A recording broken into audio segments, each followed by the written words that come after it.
공장 기술자로 일하던 철민 씨는 해외 취업을 온 마렌 씨와 결혼을 했습니다. 철민 씨는 초혼, 마렌 씨는 재혼이었죠.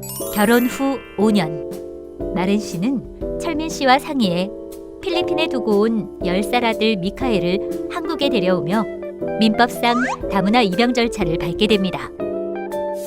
하지만 한국이 낯선 미카엘을 보며 철민 씨는 어떻게 대하면 좋을지 고민입니다. 우선 아이의 입장을 생각해 볼까요? 아이는 익숙한 모든 것을 포기하고 한국에 왔습니다. 그리운 엄마, 다정한 새아빠와 행복하게 살 거란 기대가 더 컸기 때문이죠. 하지만 지금은 언어도 문화도 모두 낯설고 힘든 상태.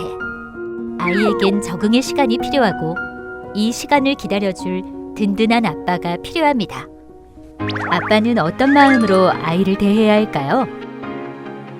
아이를 엄마의 딸린 존재가 아닌 독립적 인격체로 존중해 주세요. 아빠는 아이와 새로운 관계를 맺으며 양육의 기쁨과 행복도 느끼게 될 것입니다. 또 아이에 대한 엄마의 의견을 존중하며 열린 태도를 보이는 것도 좋은 영향을 줄 수 있습니다. 공장에서 일하는데 미카엘에게서 전화가 왔습니다. 그런데 숨소리만 들리고 아무 말이 없더니 끊어버리는 겁니다. 혹시나 잘못 걸었나 싶기도 하고 무슨 일 있겠냐는 생각에 잊었습니다. 하지만 얼마 후 모르는 번호로 전화가 와서 받았더니 미카엘이 학교에서 다쳐 병원에 있다고 하는 겁니다. 혹시 민법상 다문화 입양 절차를 마쳤다고 아빠의 역할이 끝났다고 생각하시나요? 민법상 다문화 입양 절차는 법적 관계를 정리한 것일 뿐 아이와의 관계는 정서적인 교감을 바탕으로 시작됩니다. 간혹 아이는 저절로 자란다라는 생각에 자유롭게 풀어준다고 하는데 자칫하면 방임이 될 수 있습니다. 방임은 엄연히 아이의 인권을 침해하는 학대 행위입니다. 아빠로서 아이에게 책임감을 보여준다면 정서적으로 더 믿고 의지할 아빠로 인정해 마음을 열 것이고 둘 사이에 바람직한 부모-자녀 관계가 시작될 것입니다. 특히 다문화 가족에서 한국인 아빠는 아이의 한국 생활에 대한 보호자입니다.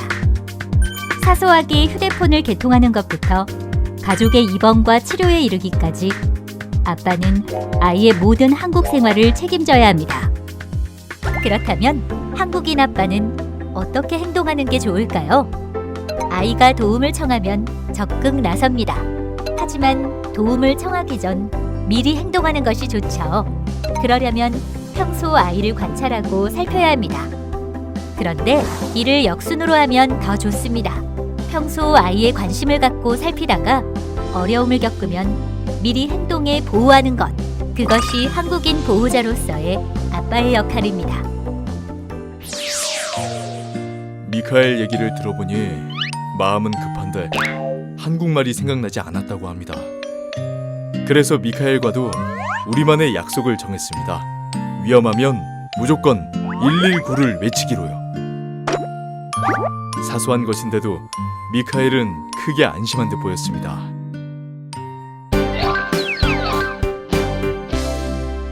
아내가 약속이 있어 모처럼 미카엘과 둘이 저녁을 먹게 됐습니다. 치킨을 시키려고 미카엘에게 미카엘, 밥, 닭 했더니 미카엘이 못 알아들은 것처럼 멀뚱멀뚱 쳐다보는 겁니다. 저 역시 그 말도 못 알아듣나 싶은 마음에 계속 소리치게 됐죠. 그런데 아이가 갑자기 눈물을 글썽이며 방에 들어가는 겁니다. 내가 뭘 잘못한 거죠? 좋은 단어만 쓴다고 좋은 대화일까요? 대화에는 말뿐만 아니라 자세나 억양, 때로는 손짓과 표정까지도 포함됩니다. 대화에 오해가 있었다면 당시 어떻게 대화했는지를 떠올려 보세요. 특히 한국어가 서툰 아이는 대화에서 말보다는 자세나 말투, 손짓과 표정 등에서 상황을 인지합니다. 그래서 한국인 아빠의 억센 억양과 표현을 아빠의 부정적인 의도로 착각하기 쉽습니다. 그렇다면 어떤 대화 자세가 필요할까요?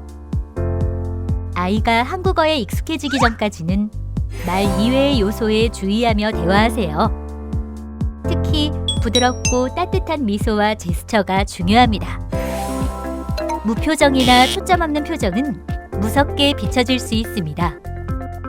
목소리도 가능한 일정한 목소리 톤으로 가족끼리 통하는 적절한 단어를 쓰는 것도 좋습니다. 무엇보다 아이의 모국어를 배워보세요. 자주 사용하는 단어, 일상적인 회화 표현 등으로 아이와 더 가까워질 수 있고 아이를 이해하려고 노력하는 아빠의 모습이 더 든든하고 믿음직스러워 보일 것입니다. 그 이후 미카엘과 대화할 때마다 가능한 부드러운 말투와 몸짓을 보이려고 애쓰고 있습니다.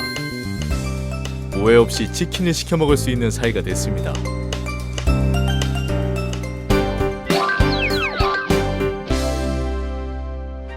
휴일을 맞아 미카엘과 놀이동산에 갔을 때입니다. 미카엘이 자이로드롭을 타보고 싶다길래 손가락으로 미카엘을 불렀습니다. 그런데 저를 본 미카엘의 표정이 갑자기 어두워졌어요. 왜죠? 우리나라에도 금기시하는 행동이 있듯 나라마다 무례한 행동이 있습니다. 한국인 아빠가 무심코한 행동이 아이가 자란 문화권에서 무례한 행동이었다면 아이가 당황하는 것도 당연합니다. 아이는 아빠가 어른이니까 당연히 다 알 거라고 생각했는데 그런 아빠가 무례한 행동을 한다면 아이는 실수가 아니라 의도한 행동으로 오해할 수 있습니다. 특히 앞서 말씀드렸듯 한국어가 서툰 상황이라면 아빠의 자세, 말투, 표정과 부조화를 이룬 행동에 더 놀랄 수 있습니다. 그렇다면 한국인 아빠에게는 어떤 자세가 필요할까요? 실수를 인정하기보다 피하거나 침묵하는 태도로는 아무것도 해결되지 않습니다. 일단 실수를 빨리 인정하세요. 오해는 시간이 갈수록 깊어지니 빨리 인정할수록 좋습니다. 그리고 아이의 나라에서 주의해야 할 행동을 알아보세요. 주변에 물어보거나 인터넷으로도 찾아보세요. 완벽한 모습보다는 노력하는 아빠의 모습이 더 신뢰를 줄 수 있습니다. 무엇보다 아이의 나라에 관심이 필요합니다. 문화에는 결코 우위가 없습니다. 각각 유구한 역사 속에 생성된 문화는 각각의 가치를 지닙니다. 문화에 대한 아빠의 열린 태도는 아이가 한국 문화를 존중하는 데도 긍정적으로 작용합니다. 내 행동이 필리핀에서는 개나 고양이 등 동물에게 하는 행동임을 듣고 스스로 너무 부끄러웠습니다. 저는 미카엘에게 사과해 오해를 풀고 인터넷으로 필리핀에서 주의할 행동을 배웠습니다. 앞으로는 필리핀의 역사도 더 공부해 볼 생각입니다.